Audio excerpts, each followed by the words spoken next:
তোমরা আমার কথা কি শুনতে পাচ্ছ? জি স্যার। জি স্যার, শুনতে পাচ্ছি।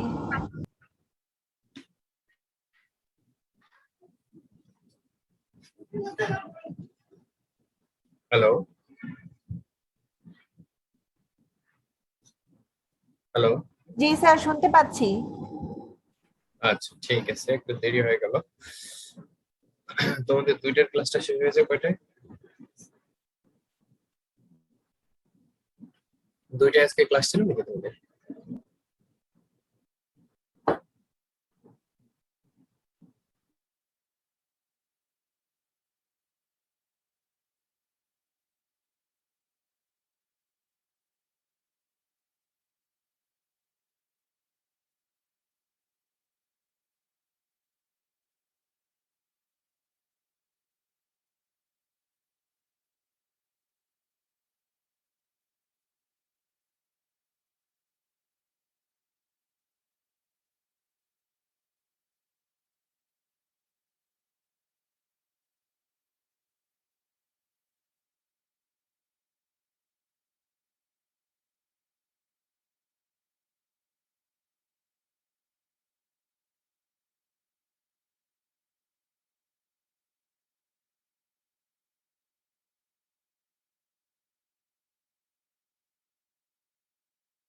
বুঝতে পারবা যে কোন কোন বিষয়গুলো করতে হবে, পরীক্ষায় ভালোভাবে লিখতে পারবা। সো গতদিন আমরা গ্র্যাভিটি সার্ভের বেসিক সম্বন্ধে আলোচনা করেছিলাম এবং আজকে আমাদের কথা ছিল যে আজকে আমরা হচ্ছে যে গ্র্যাভিটি সার্ভে কিভাবে করা হয় এবং এই যে গ্র্যাভিটি সার্ভে যে বিভিন্ন কারেকশন, মোস্টলি হচ্ছে যে বিভিন্ন যে কারেকশন গুলো আছে সেই কারেকশন গুলা সম্বন্ধে আমরা আজকে জানবো। সো তোমাদের সাথে শেয়ার দেই। এই বইটা সবার কাছে আছে, ক্যারি এন্ড ব্রুকস। যদি কারোর কাছে না থাকে, যাদের কাছে আছে তাদের কাছ থেকে সংগ্রহ করে নিন। এখন গ্র্যাভিটি রিডাকশন, গ্র্যাভিটি রিডাকশন বলতে কি বোঝায়? খুবই ইম্পর্টেন্ট একটা টপিক। যে ধরো আমরা গ্র্যাভিটি সার্ভে করি, গ্র্যাভিটি সার্ভে করি কেন? গ্র্যাভিটেশনাল অ্যানোমালি দেখার জন্য। সেইখান থেকে আবার গ্র্যাভিটি আমরা রিডাকশন কেন করবো? আমি যদি গ্র্যাভিটি এর অ্যানোমালি বের করার জন্য আমরা সার্ভে করি, সেইখান থেকে আমরা গ্র্যাভিটি আবার রিডাকশন কেন করবো? নিশ্চয়ই কোনো একটা কারণ আছে। বেসিক্যালি গ্র্যাভিটি রিডাকশন বলতে বোঝাচ্ছে যে গ্র্যাভিটির সেই ভ্যালুটা আমরা বাদ দেই, আমরা রিডিউস করি বা যোগ দেই বা হচ্ছে যে তোমার কারেকশন করি। সোজা বাংলায় হচ্ছে কারেকশন করি, যেই পোর্শনটা ইরোর কোনো ডেটা থেকে যে রিডিংটা আসছে সেই পোর্শনটা আমরা হচ্ছে কারেকশন করি। ঠিক আছে? গ্র্যাভিটি রিডাকশন মানে বোঝাচ্ছে যে গ্র্যাভিটি ডাটার কারেকশন। কোনটা ডাটার কারেকশন? যেই পোর্শনটা, গ্র্যাভিটি ডাটার যেই পোর্শনটা আমরা ইরোর এর কারণে যে রেজাল্ট আমরা পেয়েছি সেটাই হচ্ছে গ্র্যাভিটি রিডাকশন। বুঝা গেছে? যদি তোমরা এখানে দেখো যে এখানে লেখা আছে, before the results of gravity survey can be interpreted, it is necessary to correct for all variations in the Earth's gravitational field, which do not result from differences of density in the underlying rocks. This process is known as gravity reduction or reduction to the geoid, as sea level is usually the most convenient datum plane. এখন দুইটা বিষয় আমাদের এখানে আসছে, জিওয়েড এবং spheroid. তোমাদের মধ্যে থেকে একজন বলো যে জিওয়েড এবং স্ফেরয়েড কাকে বলে, এই দুইটার মধ্যে পার্থক্য কি? স্যার, স্ফেরয়েড হলো গোলক আকৃতি হবে, সুষম গোলক। আর জিওয়েড স্যার হলো আমরা যদি গ্র্যাভিটিটাকে পানির মতো যদি সমস্ত পৃথিবীতে ছড়ায় দিই তাহলে স্যার যে আকারটা পাই সেটা হলো জিওয়েড। ওকে, গুড, সুন্দর ডেফিনেশন। তো এখন বুঝতে পারছো? বাকি যারা আছো তোমরা কি বুঝতে পারছো?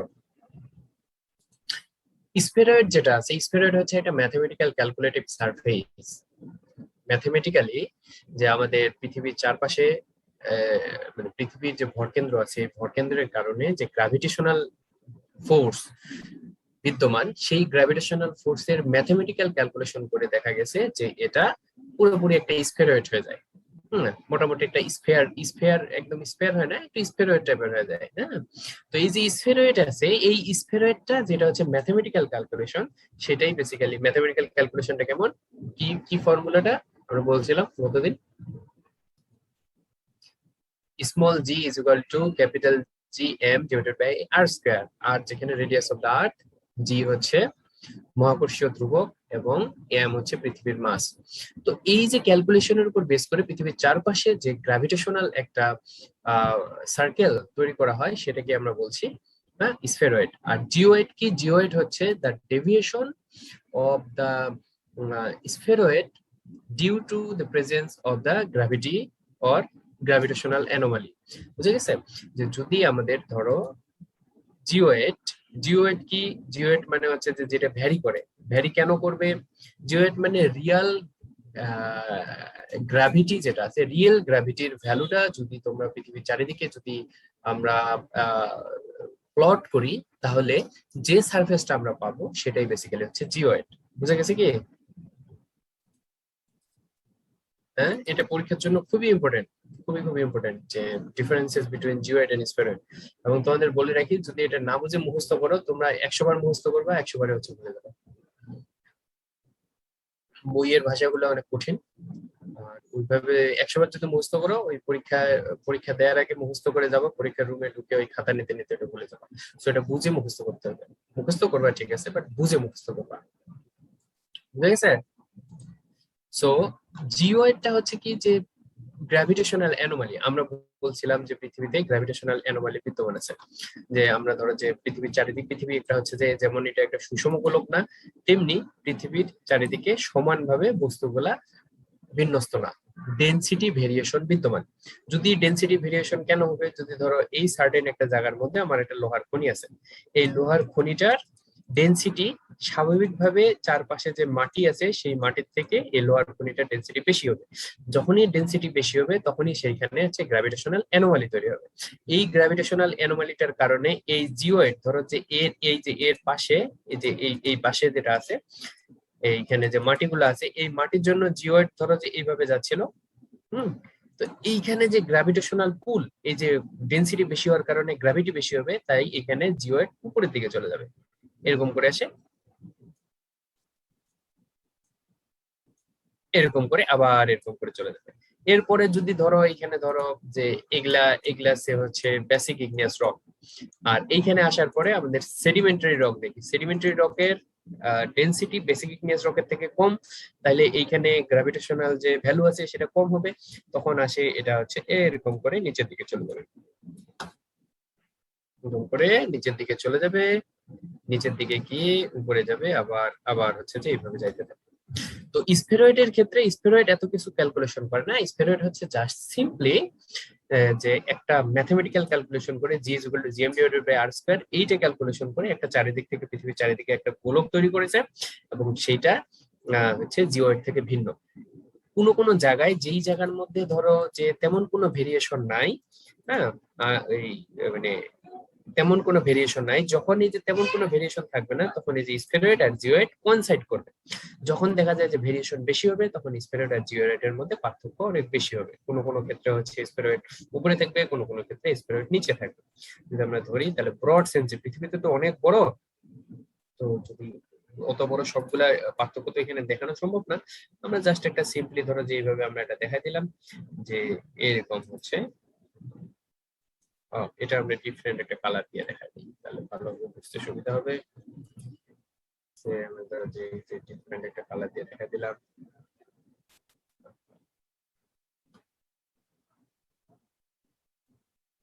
এই যে ডিফারেন্ট একটা কালার দিয়ে আমরা দেখাই দিলাম, এটা হচ্ছে ধরো জিওয়েড, এবং এর জিওয়েড এর কেন্দ্র হচ্ছে এই জায়গায়, আর এই স্ফেরয়েড যেটা আছে সেই স্ফেরয়েড এর কেন্দ্র হচ্ছে এই জায়গায়, দুইটার কেন্দ্র দুই জায়গায় হবে। তো ইকুইপোটেনশিয়াল সারফেস একটা টার্ম আসে, যে জিওয়েডের ক্ষেত্রে, জিওয়েডের ডেফিনেশনের ক্ষেত্রে আসে যে ইকুইপোটেনশিয়াল সারফেস একটা টার্ম আসে। ইকুইপোটেনশিয়াল সারফেসের ডেফিনেশন তোমাদের মধ্যে কেউ জানো? জানলে বলো তাড়াতাড়ি। ইকুইপোটেনশিয়াল সারফেস বলতে কি বুঝো? স্যার সব জায়গায় গ্রেভিটির মান সমান।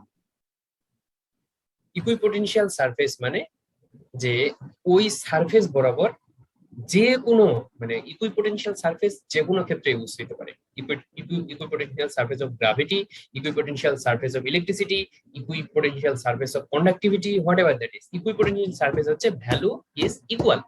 যদি আমরা বলি ইকুইপোটেনশিয়াল সারফেস অফ গ্র্যাভিটি, তার মানে হচ্ছে যে এই যে গ্র্যাভিটি আছে, এই জায়গার মধ্যে গ্র্যাভিটির ভ্যালু যা, এই জায়গার মধ্যেও গ্র্যাভিটির ভ্যালু তা, এই জায়গার মধ্যেও গ্র্যাভিটির ভ্যালু তা, এই জায়গার মধ্যেও গ্র্যাভিটির ভ্যালু তা। বুঝে গেছে? ডিফারেন্ট গ্র্যাভিটির যে ভ্যালু আছে, সেই গ্র্যাভিটির ভ্যালু আমরা আইডেন্টিফাই করি। ডিফারেন্ট প্লেসে আমরা হচ্ছে গ্র্যাভিটির ভ্যালু যেটা আছে সেটা আমরা ইকুয়াল পাই, সেটা হচ্ছে ইকুইপোটেনশিয়াল সারফেস অফ গ্র্যাভিটি। যদি হয়তো ইকুইপোটেনশিয়াল সারফেস অফ কন্ডাক্টিভিটি, তার মানে একটা সাইটাল সারফেস বা হচ্ছে গোলক যাই বলো না কেন, এই যেমন এটা একটা সারফেস, এই সারফেস বরাবর যদি কন্ডাক্টিভিটি বলতাম, তাহলে কন্ডাক্টিভিটি এই জায়গায় যা, এই জায়গায় তা, এই জায়গায় তা, সব জায়গার মধ্যে কন্ডাক্টিভিটি সেম। তেমন করে যে গ্র্যাভিটির ক্ষেত্রে এই জায়গার যা গ্র্যাভিটি, এই জায়গার গ্র্যাভিটি, এই জায়গার gravity, what ever that is, পুরো গ্র্যাভিটি সেম। সেটা হচ্ছে একটা ইকুইপোটেনশিয়াল সারফেস। এই ইকুইপোটেনশিয়াল সারফেসটা হচ্ছে জিওয়েড, এবং জিওয়েডকে তুলনা করা হয় মিন সি লেভেলের সাথে। মিন সি লেভেলের সাথে কেন তুলনা করা হয়? কারণ হচ্ছে যে মিন সি লেভেল হচ্ছে আমাদের সাধারণত একটা ডাটাম। ডাটাম কি? ডাটাম বলে, অনেকে ডাটুম বলে, যে যাই বলুক না কেন। এই ডাটাম মানে কি? ডাটাম মানে হচ্ছে একটা সার্টেন জায়গা, একটা সার্টেন কাল্পনিক একটা প্লেন, যেই প্লেনের উপর মেজারমেন্ট গুলা নেওয়া হয়। বুঝা গেছে? এটা একটু এই ডাটুম সম্বন্ধে তোমাদের একটু জানা দরকার, যে তোমরা এই ডাটুম শব্দটা বেশ মানে অনেক শুনবা, কিন্তু অনেকে আছে যে এই ডাটুম কি সেটা সম্বন্ধে জানে না। সো আমি একটু ডাটুম সম্বন্ধে আমি একটু বলতেছি।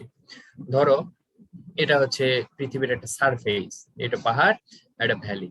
তো তুমি মেজারমেন্ট করতেছো এই জায়গার মধ্যে, সে ধরো কোনো এখানে হাইড্রোকার্বন ডিপোজিট আছে, হাইড্রোকার্বন ডিপোজিট এইচ, তেল বা গ্যাস কিছু একটা আছে এখানে। তো যদি এইখান থেকে যে মেজারমেন্টটা নেও, তাহলে এবং এইখান থেকে যদি মেজারমেন্ট নেও, এই দুইটার উচ্চতা কিন্তু ডিফারেন্স, এটার উচ্চতা বেশি, এটার উচ্চতা কম। এই উচ্চতায় ভেরিয়েশনের কারণে দেখা যায় যে এইখানে যত মাটির নিচে তো তেল গ্যাস অনেক নিচে থাকে, প্রায় 3-4 কিলোমিটার বা 3000 থেকে 4000 মিটার নিচে। তো যখন এইখান থেকে 3000 বা 4000 মিটার নিচে চলে আসে, ততক্ষণে ডেভিয়েশন অনেক বেশি হয়। এই জন্য বিজ্ঞানীরা করেছেন কি, যে বিভিন্ন উচ্চতা থেকে মাপ নিলেও আমরা সবগুলা মানকে একটা কমন ডাটাম প্লেনে রূপান্তর করি। ধরো এইখান থেকে এইটাকে আমরা এইখানে নিয়ে আসবো, এটাকে আমরা এইখানে নিয়ে আসবো, এরপরে যা থাকবে সবগুলোকে আমরা এই ডাটাম প্লেনে নিয়ে আসবো। একটা ডাটাম প্লেন মানে একটা হচ্ছে কমন সারফেস, যেই সারফেস থেকে আমরা মেজারমেন্ট গুলো করবো। বুঝা গেছে? কোনো এইদিকে যেতে যদি কোনোখানে ট্রেন থাকে, যে এরকম হলো খাল, এবং ওই জায়গার মধ্যে ধরো যে ডাটাম প্লেস হচ্ছে এরকম, তো তখন তুমি মেজারমেন্ট নিচ্ছ এই জায়গা থেকে, কিন্তু তোমার এই পোর্শনটাকে ট্রান্সফার করে একেবারে উপরে এই পোর্শনে নিয়ে যেতে হবে, সেটাকে আমরা বলছি ডাটা প্লেন। তো এই জিওয়েডটাকে মিন সি লেভেলের সাথে তুলনা করা হয়, কারণ মিন সি লেভেল হচ্ছে একটা ইউনিভার্সাল ডাটা প্লেন।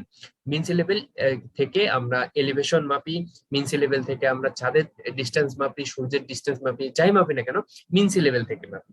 তো ওই যে মিন সি লেভেল যেমন একটা ডাটাম, কমন একটা ডাটাম, তেমন করে এই যে জিওয়েডও হচ্ছে একটা কমন ডাটাম ফর গ্র্যাভিটি। বুঝা গেছে? ওকে, সো তাহলে আমরা বুঝলাম যে জিওয়েড এবং স্ফেরয়েড দুইটা কি জিনিস, এবং জিওয়েড এবং স্ফেরয়েডের মধ্যে পার্থক্য কি। স্ফেরয়েড হচ্ছে জাস্ট একটা ম্যাথমেটিক্যাল সারফেস, মানে ম্যাথমেটিক্যাল যে ক্যালকুলেশন করার পরে একটা সারফেস তৈরি করা হয়, সেটাকে আমরা বলছি স্ফেরয়েড। আর জিওয়েডের ক্ষেত্রে আমরা বলছি যে জিওয়েড হচ্ছে the surface or the circle, the inhomogeneous circle. অনেক কমপ্লেক্স করে বলা যায়, সমস্যা নেই, সহজভাবে বলি যে সেই সার্কেলটা, যেই সার্কেলটার মধ্যে সকল জায়গায় গ্র্যাভিটি ভ্যালু সেম, এবং এটাকে বলা হয় ইকুইপোটেনশিয়াল সারফেস, এবং এটাকে সি লেভেল বা মিন সি লেভেলের সাথে তুলনা করা হয়। তো গ্র্যাভিটি রিডাকশনটা তোমরা বুঝলা, যে গ্র্যাভিটি রিডাকশনটা আমাদের কি করতে হয়, আমাদের যে ভ্যালুটা থাকে অবজার্ভ ভ্যালুটা, সেই অবজার্ভ ভ্যালুটাকে আমরা এই জিওয়েডে রূপান্তর করি, সেটাকে আমরা বলতেছি যে হচ্ছে গ্র্যাভিটি রিডাকশন। এবং গ্র্যাভিটি রিডাকশন কেন করতে হচ্ছে? কারণ due to presence of anomaly.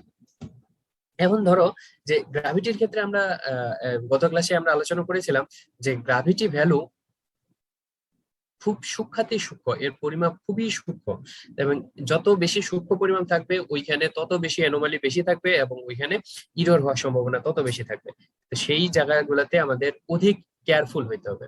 তো এই কেয়ারফুলনেস গুলা নিয়েই আর কি বিভিন্ন ধরনের কারেকশন বলতে পারো, যে কারেকশন মানে হচ্ছে যে অ্যানোমালি গুলা বাদ দেওয়ার জন্য বিভিন্ন ধরনের মেথড। হ্যাঁ, যেমন এর মধ্যে একটা হচ্ছে ড্রিফট কারেকশন। কয়েকটা কারেকশন আছে, সেই কারেকশন গুলো আমরা একটার পর একটা যাব। সবার প্রথমে আমরা আসছি যে ড্রিফট কারেকশন। ড্রিফট কারেকশনটা কি একজন বলো। যারা এটা প্রেজেন্টেশন দিয়েছিলা তাদের মধ্যে থেকে তো এমনিই জানবা তোমরা, বলো ড্রিফট কারেকশন কি। এটা খুব সহজ একটা কারেকশন, আর খুবই সহজ। এখানে স্যার মানে একই যন্ত্র যদি আমি স্যার দিনের বেলা এক জায়গায় যদি পরিমাপ করি, তো সন্ধ্যার সময় আসার পরে বা অনেক লং টাইমের পরে ওই জায়গায় যদি আসার পরে স্যার ডাটাটা স্যার মানে চেঞ্জ হয়ে যায়, এটা স্যার ড্রিফট কারেকশন, মানে যন্ত্রের স্যার একটা ইরর।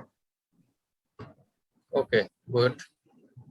আমাকে আরেকজন বলো, সেটা হচ্ছে সৃষ্টি সাহা বলো।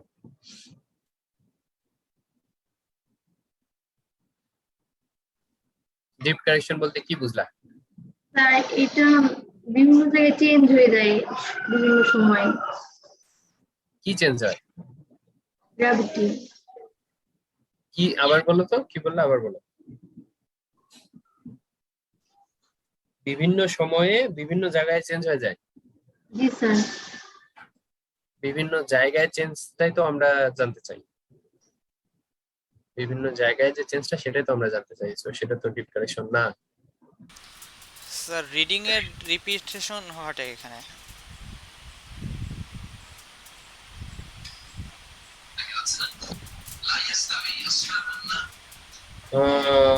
তাহলে কে বলবে, আরেকজন বলো। শাহজালাল বলো, এমডি শাহজালাল।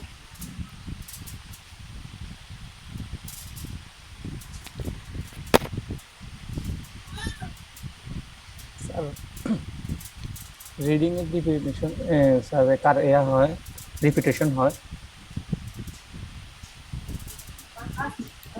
তোমরা মানে মোটামুটি সবাই পড়েছো, পরীক্ষার জন্যই পড়েছো, স্যার। ব্যাপার হচ্ছে যে তোমরা ক্লিয়ার না। স্যার স্যার স্যার আসলে স্যার সময়ের সাপেক্ষে যখন গ্রেভিটি চেঞ্জ হইতে শুরু করে সেটা হচ্ছে ড্রিফট কারেকশন, ফাংশন অফ টাইমের সাথে। কোথায় কোথায় কোথায় জি স্যার। ডেফিনেশন হচ্ছে সবারই, যেমন অর্ধেক অর্ধেক হচ্ছে, ভাঙা ভাঙা হচ্ছে, তোমার ডেফিনেশনটাও ভাঙা ভাঙা হলো। স্যার স্যার যখন বেস স্টেশন থেকে আমি মাপা হয় বলবো? কোনো কিছু স্যার, তখন স্যার যে এক এক টাইম পর পর স্যার যখন আমরা পরিমাপটা করি, তখন স্যার ওই টাইমের সাপেক্ষে রিডিং এর রিপিটেশন ঘটে স্যার। এটাকেই হলো ড্রিফট কারেকশন বলতে স্যার।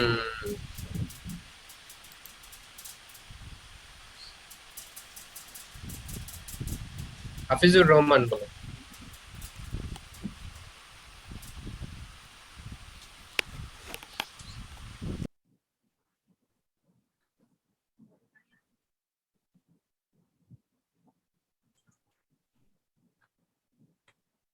হাফিজুর রহমান।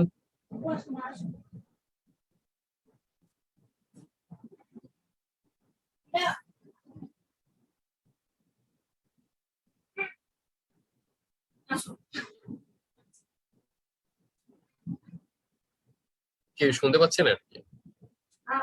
এই হাফিজুর রহমান।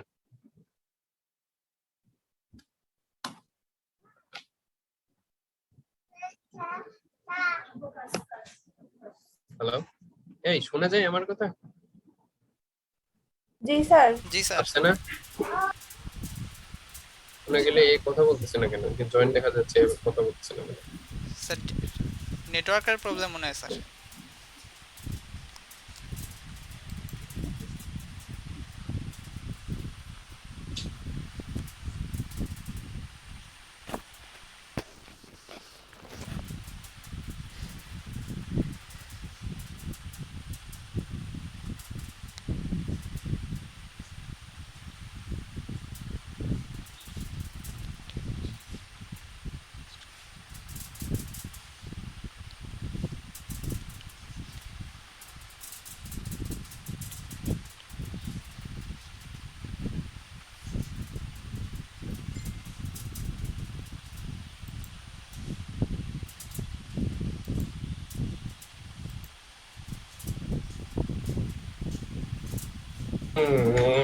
ওকে, তোমার কথা শোনা যায়নি, ভেঙে ভেঙে গেছে, কিন্তু আমার কাছে মনে হলো যে তোমার বেসিকটা ঠিক আছে।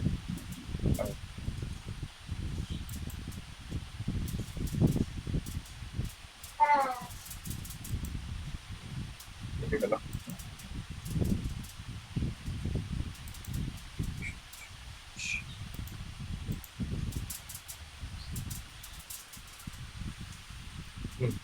So drift correction. Okay, so drift correction হচ্ছে যে একটা সার্টেন জায়গার মধ্যে, ওকে, ডিপ কানেকশন হচ্ছে কি যে drifting of the instrument result, result মানে যে রেজাল্ট থাকছে সেই রেজাল্টটার যে ড্রিফট হচ্ছে, ইনস্ট্রুমেন্টাল যে ড্রিফট হচ্ছে সেটাই basically drip connection. Instrumental drift বলতে কি বোঝাচ্ছে, ধরো আমি একটা ইনস্ট্রুমেন্ট মানে গ্র্যাভিটির এই ড্রিফট, এই ইনস্ট্রুমেন্টাল ড্রিফট সব ক্ষেত্রেই আছে, হ্যাঁ, যতগুলো আছে সবগুলোর ক্ষেত্রে ইনস্ট্রুমেন্টাল ড্রিফট আছে, বাট এই ড্রিফট কারেকশনটা গ্র্যাভিটিতে বেশি গুরুত্ব পায়, কারণ গ্র্যাভিটির যে মেজারমেন্ট গুলো এগুলো খুবই সূক্ষ্ম এই কারণে, এবং গ্র্যাভিটির যে ভেরিয়েশন গুলো এগুলো খুবই সূক্ষ্ম এই কারণে ড্রিফট কারেকশন যেটা আছে সেই কারেকশনটা খুব বেশি এখানে মানে উল্লেখিত হয়, এবং এটাকে একটা আলাদা কারেকশন হিসেবে দেখানো হয় ড্রিফট কারেকশনটা। ওকে, সো ডিপ কারেকশনটা কি, যে আমাদের যে ইনস্ট্রুমেন্ট গুলো আছে তোমাদের যে পড়ানো হয়েছিল, stable types of gravimeter, unstable types of gravimeter, আমরা তো ইউজ করি কোনটা, স্টেবল না আনস্টেবল?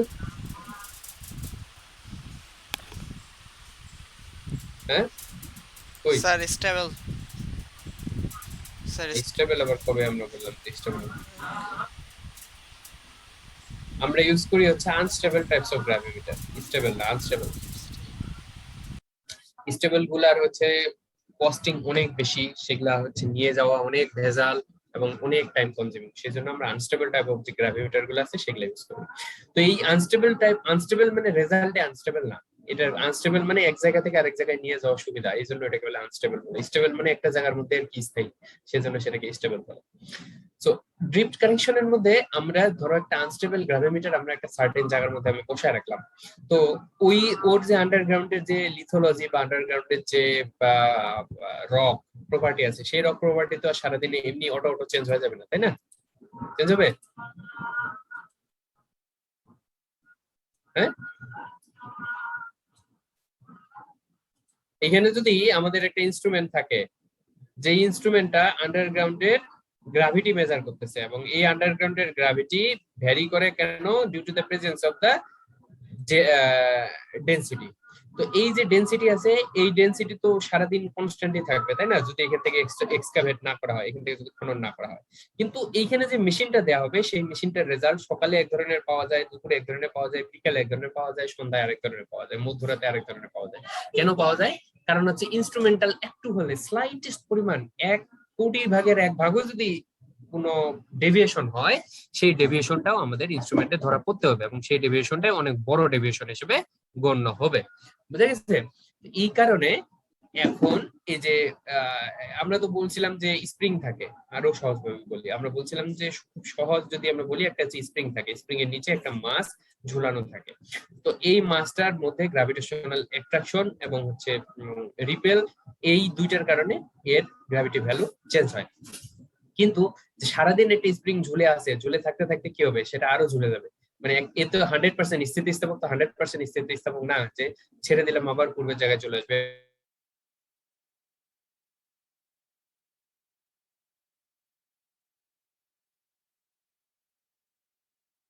যে চারপাশে যদি টেম্পারেচার, সকালে এক ধরনের টেম্পারেচার থাকে, দুপুরে আরেক ধরনের টেম্পারেচার, বেশি টেম্পারেচার হলে এই যে এর মধ্যে গ্রেইন টু গ্রেইন কন্টাক্ট একটু হলেও দূরে চলে যায়, এবং এর ফলে এর লেংথ বৃদ্ধি পায়। বুঝে গেছে তো, তাই না?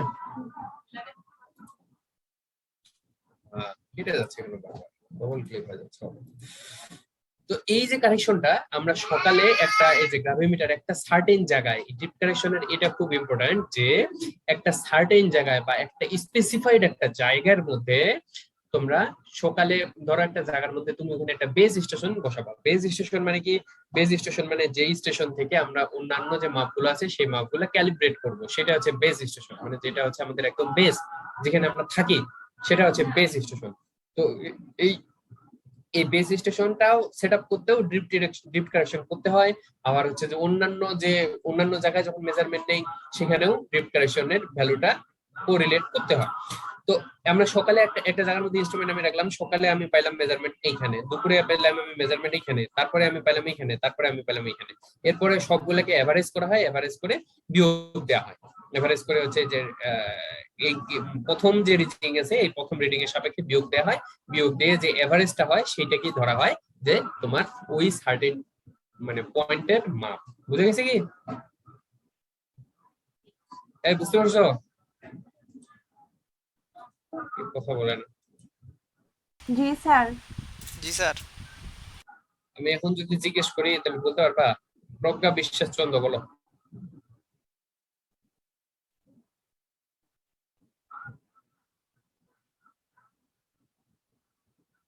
প্রজ্ঞা বিশ্বাস, প্রশ্ন জিজ্ঞেস করলে কি তোমাদের এই ইন্টারনেটের সমস্যা, হেডফোনের সমস্যা, ল্যাপটপের সমস্যা এগুলো শুরু হয়ে যায় নাকি?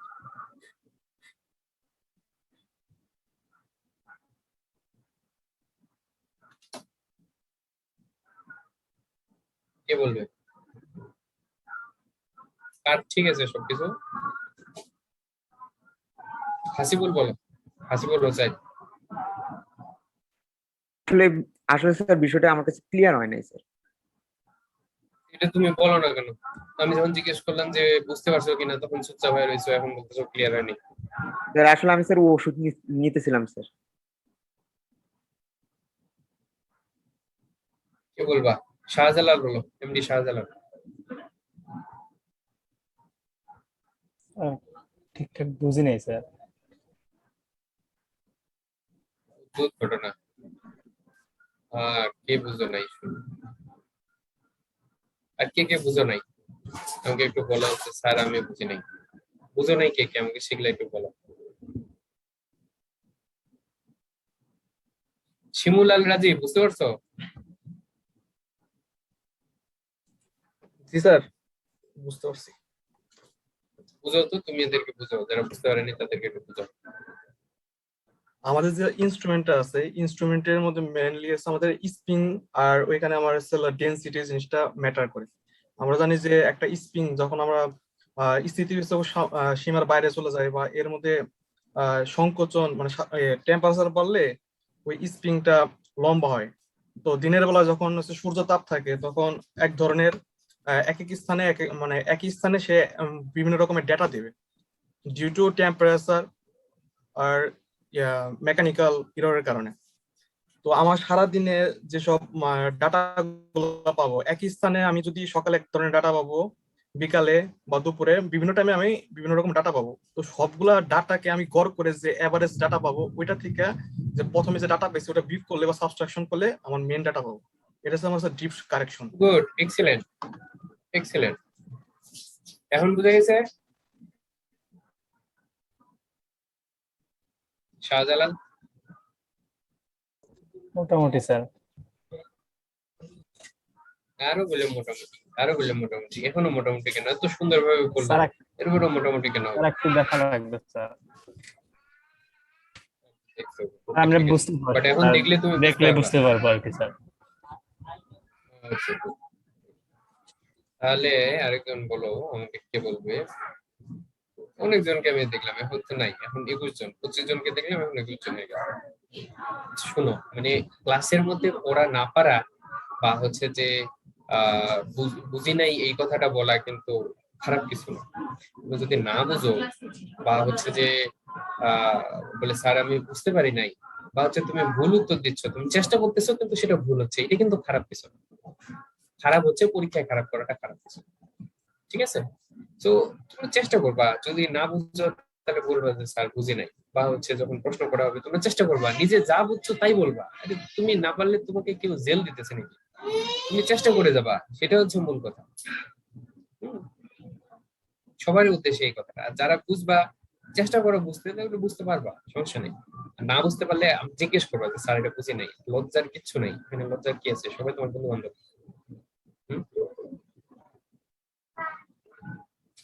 ওকে, তো ড্রিপ কারেকশন গেল, এরপরে আমরা আসবো। হ্যাঁ, কেউ কিছু বলবা ড্রিপ কারেকশন নিয়ে? আর কোনো সমস্যা পরীক্ষায় যদি আসে যে ড্রিফট কারেকশন কি, সেটা কি বলতে পারবে না, লিখতে পারবে না?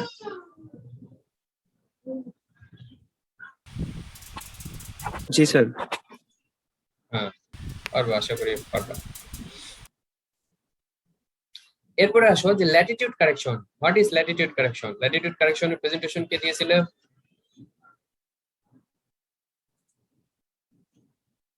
ল্যাটিটিউড কারেকশনের প্রেজেন্টেশন কে দিয়েছিল? আমার কাছে ডকুমেন্ট আছে, আমি কি বের করবো নাকি তোমরা নিজেরাই স্বীকার করবা?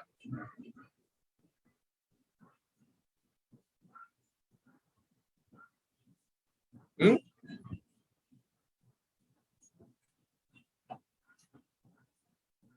আচ্ছা আমি আগে একটু বলে নেই, তারপরে তোমাদের জিজ্ঞেস করি। সো ল্যাটিটিউড কারেকশন, ল্যাটিটিউড কি? ল্যাটিটিউড আর লঙ্গিটিউড এই দুটোর মধ্যে পার্থক্য বুঝো? হুম, জি স্যার। এটা কি? এটা ধরো পৃথিবী, হ্যাঁ? এখন যদি আমরা মাঝখান দিয়ে এটা এরকম করে লেখা থাকে,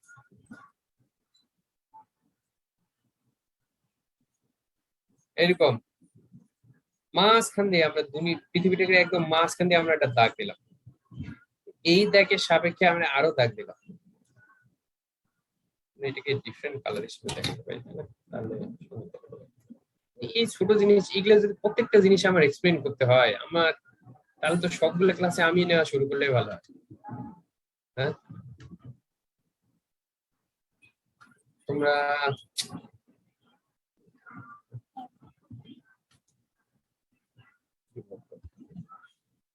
এই মাঝ বরাবর যেটা যায় এবং এইটা হচ্ছে, এবং এটার সাপেক্ষে আর অনেকগুলো যে রেখা আছে সেগুলা হচ্ছে ল্যাটেরালি যেগুলা যায় সেগুলা হচ্ছে ল্যাটিটিউড, আর লম্বালম্বি ভাবে যেগুলা যায় সেগুলা হচ্ছে লঙ্গিটিউড। এইভাবে যায়, তাই না? আর একটা আছে যে একেবারে দুনিয়াটার মাঝ বরাবর যায়, উপর দিয়ে যায়, নিচ দিয়ে যায়, এগুলা হচ্ছে লঙ্গিটিউড। মনে রাখবা, সোজা সোজা বাংলায় যদি মনে রাখতে চাও, লম্বা হচ্ছে লম্বা, এগুলো লম্বা না, আর এগুলা তো সয়ন না, এগুলা হচ্ছে লম্বা। তো এই যে লম্বা যেগুলা থাকতেছে এগুলা হচ্ছে লঙ্গিটিউড, এই যে সয়ন না যেগুলা সেগুলা হচ্ছে ল্যাটিটিউড। বুঝে গেছেন? তো আমরা দুনিয়ার গঠন সম্বন্ধে আমরা কি জানি? দুনিয়ার গঠন সম্বন্ধে আমরা জানি যে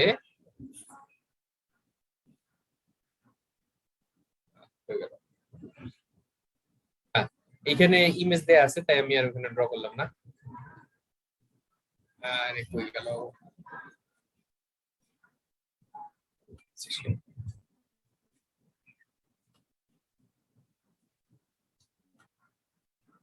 ওকে, এই যে এখানে আছে সেটাকে বলতেছি আমরা ল্যাটিটিউড কারেকশনের যে ইমেজ আছে সেই ইমেজ।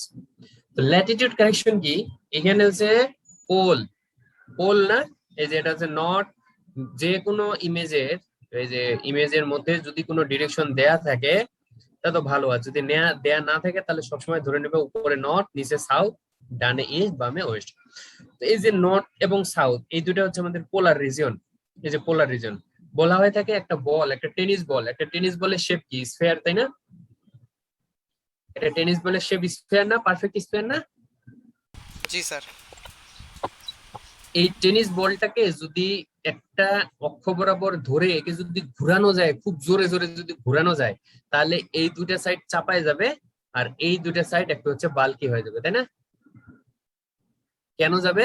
কারণ হচ্ছে সেন্ট্রিপিটাল যে ফোর্স আছে, সেন্ট্রিপিটাল ফোর্সের, সেন্ট্রিফিউগাল যে ফোর্স আছে বা কেন্দ্র বিমুখী যে বল আছে, সেই কেন্দ্র বিমুখী বলের জন্য কেন্দ্র বিমুখী বল কাজ করবে, সবচেয়ে বেশি কাজ করবে এই যে সেন্টারে। এই যে দেখো, যদি এটা একটা টেনিস বল চিন্তা করো এবং এইটা হচ্ছে একটা অক্ষ, এই অক্ষের চারপাশে যদি ঘুরে দেখা যায় তাহলে দেখা যাবে যে এই বলটা সবচেয়ে বেশি কাজ করবে কোন জায়গায়? যেই জায়গার মধ্যে রেডিয়াস সবচেয়ে বেশি সেই জায়গার মধ্যে সবচেয়ে বেশি কাজ করবে। এটা তো কমন সেন্স।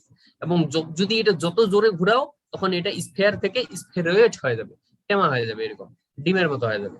আরো যদি জোরে ঘুরানো যায় এইটা আরো কমে যাবে, এটা আরো বেড়ে যাবে। এমনি আরো যদি করা যায় এটা আরো বেড়ে যাবে, বাড়তে বাড়তে একসময় থালার মতো হয়ে যাবে, তাই না? দুনিয়াটার যদি স্পিড, যদি ঘুরানোর স্পিড যদি বৃদ্ধি করা যায় তাহলে সেটা এই যে নর্থ এবং সাউথের যে পোল আছে এই পোলের রেডিয়াস আরো কমে যাবে কম্পারেটিভলি টু দা ইকুয়েটর। বুঝা গেছে? তো সিম্পল কথা। না বোঝার কিছু নেই। এবং বেসিক্যালি এই জন্যই দুনিয়াটার আকৃতি হচ্ছে এরকম স্ফেরয়েড টাইপের। কেন? কারণ এটা এই যে ঘুরে একটা সার্টেন এক্সিস বরাবর ঘুরতে থাকে, তো দেখা যায় যে উপরে আর নিচে চাপায় যায় এবং এই যে সাইডে ইকুয়েটর বরাবর সেগুলা প্রসারিত হয়ে যায়, সেই জন্য এটা দুনিয়ার আকৃতি এরকম। হ্যাঁ, তো এখন আসো যে ল্যাটিটিউড কারেকশনটা কি জিনিস। ল্যাটিটিউড কারেকশন হচ্ছে সেন্ট্রিপিটাল, মানে এই গ্র্যাভিটি কি, গ্র্যাভিটি কেন্দ্রমুখী বল না কেন্দ্র বিমুখী বল? এখানে আমরা নোটেট করি sir centripetal force, centripetal force. Bangla বলো, বাংলায় কেন্দ্রমুখী কি? বল। কেন্দ্রমুখী বল, চমৎকার। রিদওয়ানুল, গুড। সো আমরা বলছিলাম যে গ্র্যাভিটি মানে কি, গ্র্যাভিটি কোনো বস্তুকে পৃথিবীর দিকে টানে নিয়ে আসে, পৃথিবীর কেন্দ্রের দিকে টানে, সেটাই হচ্ছে গ্র্যাভিটি। এটাই হচ্ছে গ্র্যাভিটি, এটাই হচ্ছে জি, স্মল জি। আর কেন্দ্র বিমুখী বল কি?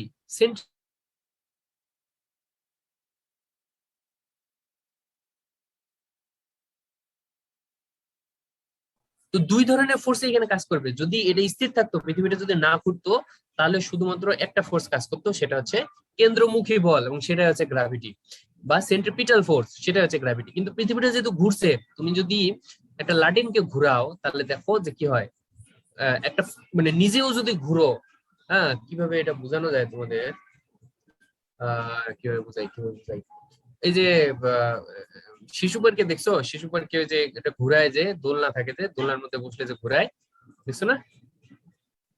তো ওইটা যখন আস্তে দোলনার মধ্যে বসে থাকলে আস্তে আস্তে ঘুরতে থাকে, তো যখন যত বেশি ঘুরে তখন দোলনাগুলো অনেক দূরে সরে যায়। কেন দূরে সরে যায়? ম্যারি রাউন্ড গো স্যার। হ্যাঁ, Mary go round, Mary go round, Mary go round. তো ওই মেরি গো রাউন্ডে কি হয়, তো অনেক দূরে সরে যায়। অনেক যখন দূরে সরে যায়, তার মানে ওখানে কি কেন্দ্র বিমুখী বল কাজ করে। তো ওইখানে যে কেন্দ্রমুখী বলের থেকে কেন্দ্র বিমুখী বল বেশি হয় জন্যই কেন্দ্র ওই যে ওইভাবে হচ্ছে উপরের দিকে উঠে যায়। আর যদি রশি না থাকতো তাহলে ছিটকে যেত মানুষ, তাই না? সেটাই হচ্ছে কেন্দ্র বিমুখী বল। কেন্দ্রমুখী বল গ্র্যাভিটি, কেন্দ্র বিমুখী বল হচ্ছে ওই ওই যে বলটা আছে, যে কেন্দ্র থেকে দূরে যেটা যাচ্ছে, কেন্দ্র বিমুখী বল। এখন দেখো দুটাই হচ্ছে বল। গ্র্যাভিটি করে কি, যে বাইরের কোনো কিছুকে টানে সে ভিতরে নিয়ে আসে। আবার গ্র্যাভিটি, এটা হচ্ছে গ্র্যাভিটি। আবার এই যে ঘূর্ণন, পৃথিবীর ঘূর্ণনের কারণে একটা কমন টেন্ডেন্সি, যেটা হচ্ছে কেন্দ্র বিমুখী বল বা সেন্ট্রিফিউগাল ফোর্স, সেটা করে কি এই গ্র্যাভিটিটাকে কমায় দেয়। তার মানে ব্যাপার আছে, তার মানে একটু ভেজাল আছে। তার মানে হচ্ছে যে এই ল্যাটিটিউড যত বেশি হচ্ছে, দেখো এখানে যদি আমরা দেখি যে ল্যাটিটিউড যত বেশি হচ্ছে তত কিন্তু ল্যাটিটিউড বেশি না, দুঃখিত। এই এই এই জায়গার মধ্যে হচ্ছে বেসিক্যালি ল্যাটিটিউড 0, এই জায়গাটা হচ্ছে ল্যাটিটিউড 90 ডিগ্রি। হ্যাঁ, লং, বুঝা গেছে কি, বুঝা গেছে? মানে এই যে মাঝখানে যে দাগটা আছে, এই মাঝখানের দাগ বরাবর এটা হচ্ছে ল্যাটিটিউড বলে না। এই ল্যাটিটিউড হচ্ছে এই জায়গা হচ্ছে 0, এর উপরে আস্তে আস্তে আস্তে আস্তে বৃদ্ধি পাইতে পাইতে এখানে হচ্ছে যায় 90, এখানে বৃদ্ধি পায়, এখানে হচ্ছে 90। তো এই যে ল্যাটিটিউড, যে একজন একদম সেন্ট্রাল যে জায়গাটা, মানে যেই জায়গায় ল্যাটিটিউড 0, যে জায়গায় আর সবচেয়ে বেশি, সেই জায়গার মধ্যে কেন্দ্র বিমুখী বলটা সবচেয়ে বেশি। এবং কেন্দ্র বিমুখী বল যেহেতু এখানে বেশি, তার মানে এই জায়গাটার মধ্যে গ্র্যাভিটি কম হবে, তাই না? গ্র্যাভিটি কিন্তু কেন্দ্র বিমুখী বল এমনি কমাই দিতেছে, এই জায়গার মধ্যে কম হবে। কয়েকটা কারণে, আমি কিন্তু বলছিলাম যে বিষুবীয় অঞ্চলে গ্র্যাভিটি কম, এটা কয়েকটা কারণে হয়ে থাকে। মেরু অঞ্চলে গ্র্যাভিটি বেশি কয়েকটা কারণে হয়ে থাকে। শুধু রেডিয়াস, যে রেডিয়াসের কারণেই যে হয় এমন না, রেডিয়াস একটা কারণ এবং রেডিয়াস অন্যতম প্রধান কারণ। কিন্তু শুধু রেডিয়াস না, রেডিয়াস ছাড়াও আরো কিছু আছে। এর মধ্যে একটা হচ্ছে এই যে কেন্দ্রমুখী এবং কেন্দ্র বিমুখী বলের ব্যাপার স্যাপার। কেন্দ্রমুখী বল এখানে যদি একটা থাকতো, একে টানবে, একে টানবে এদিক, হ্যাঁ, কিন্তু এখানে কেন্দ্র বিমুখী বল থাকবে এবং একে হচ্ছে রিপেল করবে, তার মানে এখানে গ্র্যাভিটি কমে যাবে। এখন এইখানে যেহেতু সবচেয়ে বেশি, তাহলে এখানেই সবচেয়ে মানে সবচেয়ে বেশি কেন্দ্র বিমুখী বল, তাহলে এখানেই সবচেয়ে কম গ্র্যাভিটি হবে। আস্তে আস্তে দেখো যে গ্র্যাভিটি, কেন্দ্র বিমুখী বল কমতেছে এবং এর ফলে এই জায়গাগুলোর মধ্যে গ্র্যাভিটি বৃদ্ধি পাচ্ছে, এবং এই জায়গায় যায় একেবারে কেন্দ্র বিমুখী বল 0, কারণ এই এই এক্সিস বরাবরই সে ঘুরতেছে, এখানে কোনো কিছু তার কোনো ফেলে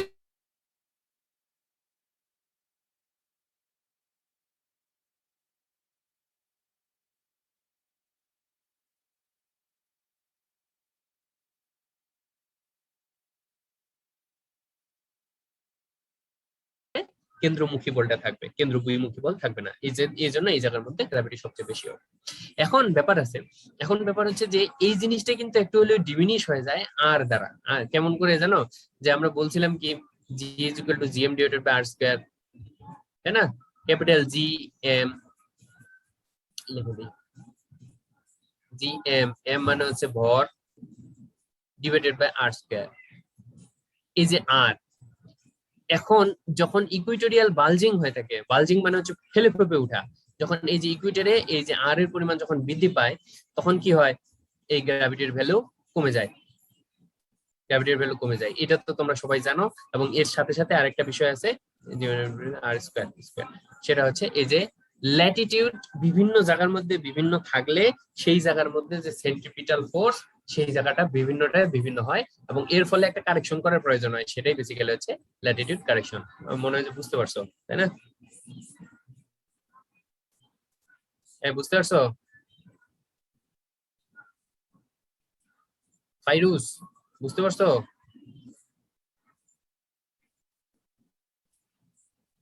স্যার নেটওয়ার্কের কারণে বের হয়ে গিয়েছিলাম, মাত্র জয়েন করলাম।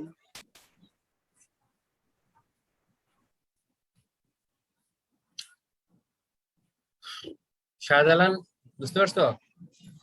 স্যার ল্যাটিটিউডাল স্যার বিভিন্ন জায়গা বিভিন্ন হওয়ার জন্য পৃথিবীর বিভিন্ন জায়গায় স্যার কেন্দ্রবিমুখী বলটা বিভিন্ন হয়, এই জন্য স্যার এখানে একটা কারেকশনের প্রয়োজন হয়, এটাই তো নাকি স্যার?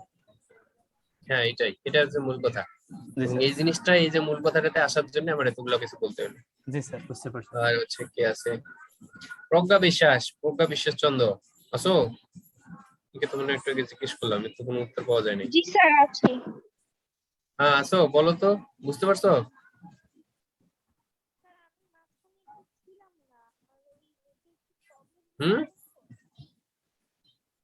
ল্যাটিটিউড কারেকশন বুঝতে পারছো? বলো, বুঝতে পারলে বুঝছি, না বুঝতে পারলে বুঝো নাই, এত সিম্পল কথা। হ্যাঁ আর না, তুমি এত চিন্তা করতেছো কেন? বুঝতে পারছো? না স্যার। কে বুঝছে?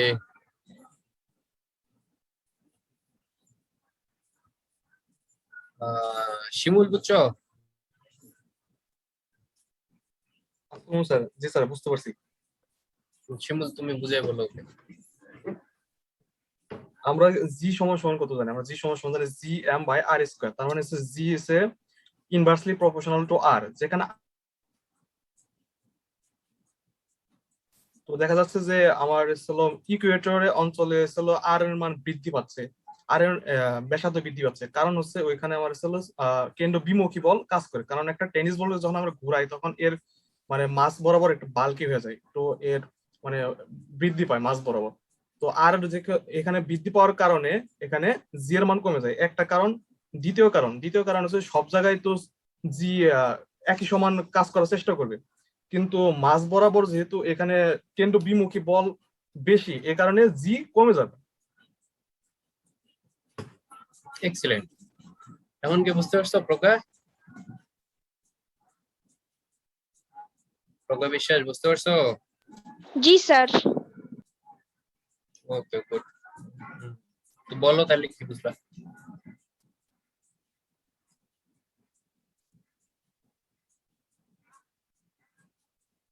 প্রজ্ঞা বলো।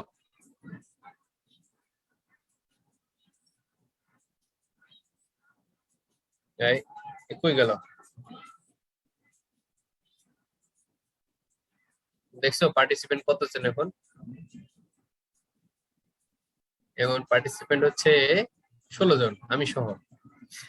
যখনই জিজ্ঞেস করা হবে তখনই হচ্ছে পার্টিসিপেন্ট কমে যাবে। আচ্ছা, যদি জিজ্ঞেস না করে আমি যদি খালি পড়ায় যাই, তোমরা শুনে গেলা, কয়েকজন বুঝলা, 4-5 জন বুঝলা, আর বাকিরা বুঝলা না, এতে আমার কোনো লাভ আছে না আমার কোনো লস আছে বলো তো? হ্যাঁ, বলতে পারো আমার লাভ লস আছে, কিন্তু আমার লাভ কি? আমার লাভ হচ্ছে যে আমি পড়াইলাম, তোমরা ভালো করতেছো, তোমরা বুঝতেছো, এই যে দেখে শান্তি লাগাটাই আমার লাভ। আর আমার ক্ষতি হচ্ছে তোমরা বুঝতেছো না, প্রশ্ন করলে পালাই যেতেছো, তখন কিন্তু এটাই আমার ক্ষতি, বলতে আমার খারাপ লাগে, এটাই হচ্ছে ক্ষতি। কিন্তু আমার ফাইন্যান্সিয়াল কোনো ক্ষতি নাই, আমার ফাইন্যান্সিয়াল কোনো লাভ নেই, তাই না?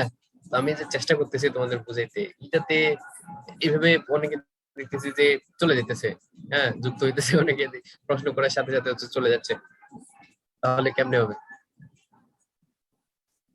নাকি তোমরা কি চাইতেছো খালি পড়ায় যাই, স্যার খালি বলে যান, আমরা পরীক্ষার আগে খালি মুখস্থ করবো আর পরীক্ষার খাতার মধ্যে যাই বই করে দিয়ে আসবো, শেষ?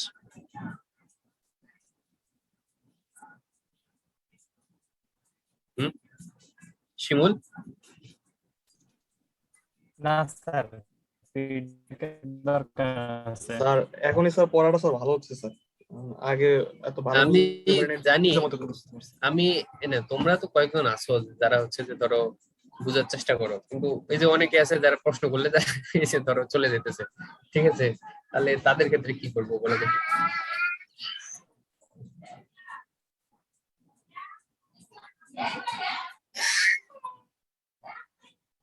হুম, বলো। এই আফসানা কই? আফসানা, আফসানা কেউ তো দেখতেছি না এখন।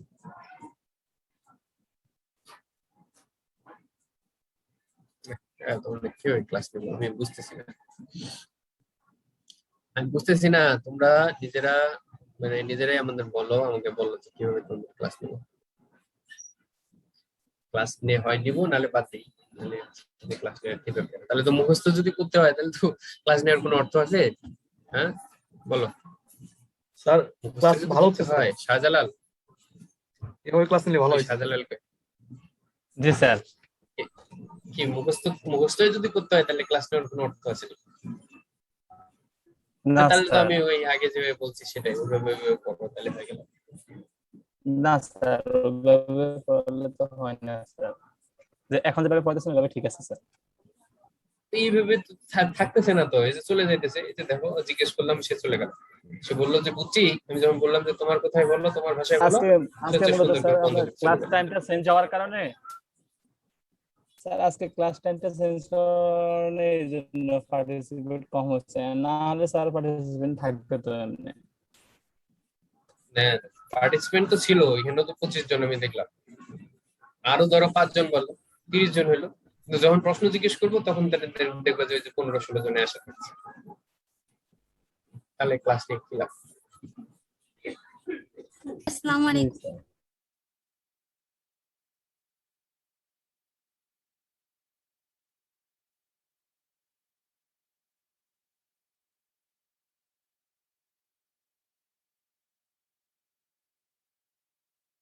করেছি এবং সে বললো যে তার কারেন্ট চলে গেছে আর কি। হুম, বুঝলাম কারেন্ট গেছে। ইন্টারেস্টিং হচ্ছে যখন আমি প্রশ্নটা করতেছি তখনই কারেন্ট চলে গেল। এটা একটা ইন্টারেস্টিং ব্যাপার না? মিরাকেল, বুঝছো? মিরাকেল, মিরাকেল হয়ে গেল। অন্য সময় গেল না, আমি যখন প্রশ্নটা জিজ্ঞেস করলাম তখনই কারেন্টটা চলে গেল। আমার কোনো, আমি তো বললাম আমার কোনো ক্ষতিও নাই, আমার কোনো লাভ নেই। আমার ক্ষতি বা লাভ যেটা, সেটা হচ্ছে তোমরা ভালো করলে, সেটা দেখলে আমার ভালো লাগবে, সেটাই আমার লাভ। আমি ফাইন্যান্সিয়ালি আমি 2 টাকা বেশি পাবো না তোমাদের এই বকর বকর করে, বা 2 টাকা কমও পাবো না। ক্লাস নিলেও আমার বেতন কমবে না, ক্লাস না নিলেও আমার বেতন কমবে, পারবেও না। তাহলে কি লাভ? তাহলে ওই আগের মতোই দিই, মানে আগের মতো বলতে ওই যে মুখস্থ করে নিও, এটা করে নিও, হয়ে গেল। আচ্ছা, এরপরে আর একটা কারেকশন আসি। এই কারেকশনটা খুবই গুরুত্বপূর্ণ একটা কারেকশন। হুম, তোমরা যারা তোমরা পড়বা, যারা না পড়বা নাই, যারা না পড়বা, যারা না বুঝবা তাদের ক্লাসে আসার কথা। ওকে, এরপরে আমরা আসবো, এটা হচ্ছে খুব ইন্টারেস্টিং একটা কারেকশন। এই শোনো, আমি তো খালি যে বেসিকটা বলতেছি, হ্যাঁ, কিন্তু এরপরে তোমাদের পরীক্ষার মধ্যে যদি আসে তাহলে যখন লিখবা তখন কিন্তু এই যে ফর্মুলা দিয়ে সুন্দর করে লিখতে হবে। তোমরা যদি চাও তোমরা নোট করতে পারো, তোমরা নোট করে আমাকে দেখাইতে পারো, ঠিক আছে? তোমরা যদি আমাকে নোট করে দেখাও সেটা খুব ভালো হবে, তোমাদের জন্যই ভালো হবে। আসসালামু স্যার। হুম, আসসালামু স্যার। আসসালাম। স্যার যে আমরা যে চ্যাপ্টারটা পড়তেছি এখানে তো স্যার অনেকগুলো ম্যাথ আছে, আমি স্যার নেট ঘেটে ঘেটে অনেকগুলো স্যার ম্যাথ বের করছি স্যার, তো অনেকগুলো স্যার ফর্মুলার সাথে স্যার মিলাইতে পারি না। এসব স্যার কি ম্যাথ আচ্ছা, কি স্যার পরীক্ষায় থাকবে স্যার? না তুমি নর্মাল, যখন এই নর্মাল জিনিস জিজ্ঞেস করি সেগুলাই বলতে পারে না, সেগুলাই ধরো তোমাদের মাঝে অনেকে আছে যারা বুঝতে পারে না। আমি যদি ম্যাথ সেকশনটা তো আমি টোটালি বাদ দিয়ে দিচ্ছি, ম্যাথ অনেক ম্যাথ আছে, কিন্তু টেলফোর্ডের বইয়ে যদি দেখো অনেক ম্যাথ আছে। তারপর হচ্ছে আরো হাই লেভেলের বই আমি না যাই, জাস্ট হচ্ছে টেলফোর্ডের বইটাই দেখো, বেশ কিছু ম্যাথ আছে। তোমাদের আমি যা পড়াচ্ছি শুধু এইটুকু পড়লেই তোমাদের এনাফ, এর বাইরে কিছু পড়ার দরকার নেই। আর যদি কারো ইন্টারেস্ট থাকে যে ম্যাথ যেগুলো আছে সেই ম্যাথ গুলো সম্বন্ধে জানবা, তোমরা নিজেরা জানতে পারো বা আমার সাথে কনসাল্ট করতে পারো, সেটা পার্সোনাল ইন্টারেস্টের জন্য, সেটা পরীক্ষায় থাকবে না। যা পড়াচ্ছি তাই থাকবে। তবে এই আমি যেভাবে পড়াচ্ছি সেভাবে তোমরা নোট করতে পারো, বইয়ের সাথে মিলে তোমরা নোট করে আমাকে দিতে পারো। আমি যদি দিয়ে দিতে পারি, আমি দেখে তোমাদের দিয়ে দিলে তোমরা সেভাবে পড়লে পরীক্ষায় A+ পাওয়া কোনো ব্যাপারই না। গ্র্যাভিটি ম্যাগনেটিক A+ পাওয়া কোনো ব্যাপারই না, খুব সহজ, খালি জাস্ট একটু কেয়ারফুল হতে হয়। তো ওকে, এরপরে আজকে আমরা শেষ একটা কারেকশন করবো, সেটা হচ্ছে এলিভেশন কারেকশন। এলিভেশন কারেকশনটা কি? এলিভেশন মানে কি বুঝতেছো? এলিভেশন মানে height from the datum plane, তাই না? হাইট আর এলিভেশনের মধ্যে পার্থক্য জানো? তোমাকে যদি বলা হয় যে হাইট কত, একটা বিল্ডিং এর হাইট কত, একটা বিল্ডিং এর এলিভেশন কত, দুইটা কি একই হইতে পারে নাকি ডিফারেন্ট হইতে পারে?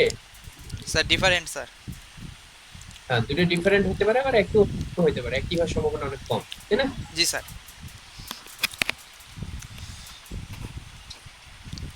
তো এলিভেশন কথাটা যখন আসে তখন বোঝা যায় যে আমরা এই যে ডাটাম থেকে যে আছে, এই ডাটাম থেকে আমরা মেজার করি, সেটা হচ্ছে এলিভেশন। আর হাইট কি? হাইট হচ্ছে যে যে সারফেস এখানে থাকে, ধরো যে এইখানে এইখানে যদি সারফেস থাকতো, আমি যদি এখানে ড্র করি, অ্যানোটেট করি, ধরো এখানে আমার সারফেস আছে, এইখানে সারফেস আছে, স্যার ডাটা মানে কি? এখান থেকে আমি আসতেছি, ধরো এখান থেকে আমি মেজার করতেছি, এখান থেকে আমি হাইট মেজার করলাম, এটা হচ্ছে নর্মাল হাইট এই বিল্ডিং এর বা এই পাহাড়ের হাইট। কিন্তু ডাটাম মানে হচ্ছে একটা সার্টেন প্লেন, যেই প্লেন থেকে সবগুলো মেজারমেন্ট করা হবে। ধরো এই জায়গাতেও এইখান থেকে মেজার করতে হবে, এই জায়গাতেও ধরো যে আরো যদি নিচে থাকতো, এরকম নিচে থাকতো, তাও এই ডাটাম থেকেই মেজার করতে হবে, এই ডাটাম থেকেই মেজার করতে হবে। বুঝে গেছে? আর মেজার কেমনে করবা এখন? মানে তোমার তো ওটা তো সম্ভব না যে তুমি এটা খুঁড়ে খুঁড়ে এখান থেকে মেজার করবা, বা হচ্ছে এখানে মাটি দিয়ে ভরাট করে এখান থেকে মেজার করবা, এমন তো না। যেটা করতে হবে, তুমি মেজার যে সার্ফেস আছে সেই সার্ফেসের উপরে মেজার করবা, পরবর্তীতে ক্যালকুলেশন করে ওই পয়েন্টটাকে একেবারে ডাইরেক্টলি ভার্টিক্যালি ওই ডাটামে নিয়ে যাবা, অথবা ওই ভার্টিক্যালি ডাটামে পাঠাই দিবা। বুঝে গেছে? সেটা হচ্ছে এলিভেশন। হ্যাঁ বললো, আমি প্রশ্ন করো, কি বললে? বুঝতে পারছি। ওইটা হচ্ছে ডাটাম। ডাটাম মানে হচ্ছে যে যে প্লেনটা থেকে আমরা সবগুলা মেজারমেন্ট করি। কেন আমরা করি জানো? কারণ ধরো যে আমাদের একটা কমন জিনিস দরকার, আমার এটার এলিভেশন কত, সেটা যদি আমি বলি এই ডাটাম থেকে আমি পাইলাম। এরপরে ধরো যে এই ডাটামটা এই যে বিরাজ করছে এই দিক দিয়ে, এই যে পুরোটা এই ডাটামটা বিরাজ করছে। এরপরে দেখা গেল যে কোনো একটা জায়গার মধ্যে এই ডাটাম এখানে আছে, মাটি অনেক উপরে এরকম, এই জায়গার মধ্যে একটা ছোট বিল্ডিং আছে এরকম। তো আমরা কি বলবো যে এই জায়গাটা এটার হাইট কত, এটার হাইট মানে আমি এইখান থেকে এটা মেজার করবো। কিন্তু যদি আমি বলি এটা এলিভেশন কত, তার মানে আমি একেবারে এই যে এইখান থেকে মেজার করবো, তাই না? একটা কমন একটা বেস দরকার আমাদের মেজারমেন্টে, সেই জন্য এই ডাটামের উৎপত্তি। এলিভেশন কারেকশন হচ্ছে তোমার, তার মানে ওইখানে হচ্ছে এলিভেশনের ব্যাপার স্যাপার আছে। এলিভেশন কারেকশন হচ্ছে কি, যে যখন ধরো যে মেজারমেন্টটা করা হয়, এইটা আমার ডাটাম, এটা আমার ডাটাম, আমি যদি মেজার করি এইখান থেকে, ধরো যে এই জায়গা থেকে আমি মেজারমেন্ট আমি করলাম, এই জায়গা থেকে মেজারমেন্ট করে আমি এই পয়েন্টটাকে সরাসরি আমি এই জায়গার মধ্যে নিয়ে গেলাম, কথার কথা। হ্যাঁ, ডাটামে আমি আমি এই পয়েন্টটাকে আমি সরাসরি এই জায়গার মধ্যে নিয়ে গেলাম। ধরো যে আমি এইখানে এটা মাটির নিচে, এটা মাটি বা না মাটি না, এটা হচ্ছে ডাটাম, এই ডাটামের নিচে এখানে আমার ম্যাগনেটিক মেটেরিয়াল আছে বা যাই হোক, যার কারণে গ্র্যাভিটি ভেরিয়েশন হচ্ছে, সেরকম কিছু একটা আছে। এবং এর ফলে আমি মেজারমেন্ট নিলাম এইখানে, এই পয়েন্টটাকে আমি ট্রান্সফার করে নিয়ে গেলাম এইখানে। বুঝা গেছে? তো এইখানে যখন আমি মেজারমেন্টটা নিলাম, ধরো আমি গ্র্যাভিটি ভ্যালু পাইলাম 10 জিইউ, 10 জিইউ আমি পাইলাম, বা 10 মিলিগ্যাল, যাই হোক আমি জিইউ ধরি, গ্র্যাভিটি ইউনিট, এটা হচ্ছে ইন্টারন্যাশনাল ইউনিট। 10 জিইউ আমি পাইলাম, এই পয়েন্টটাকে আমি ট্রান্সফার করে এই জায়গায় নিয়ে গেলাম, তো এই জায়গায় কি 10 জিইউ হবে?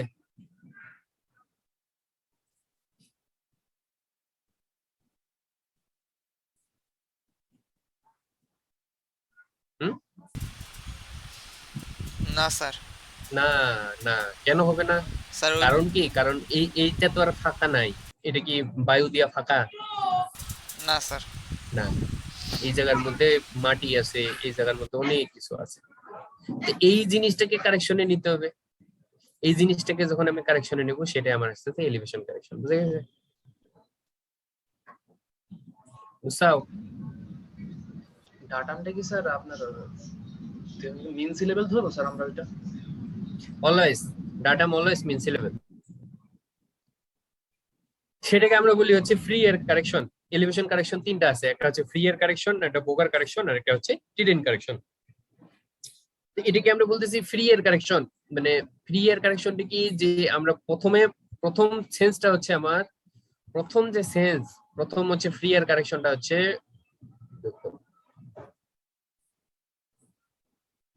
হ্যাঁ, এই যে এখানে দেখো যে correction for differing elevations of gravity stations is made in 3 parts. তিনটা ভাগে করা হয়, এই এলিভেশন কারেকশন করা হয় তিনটা ভাগে।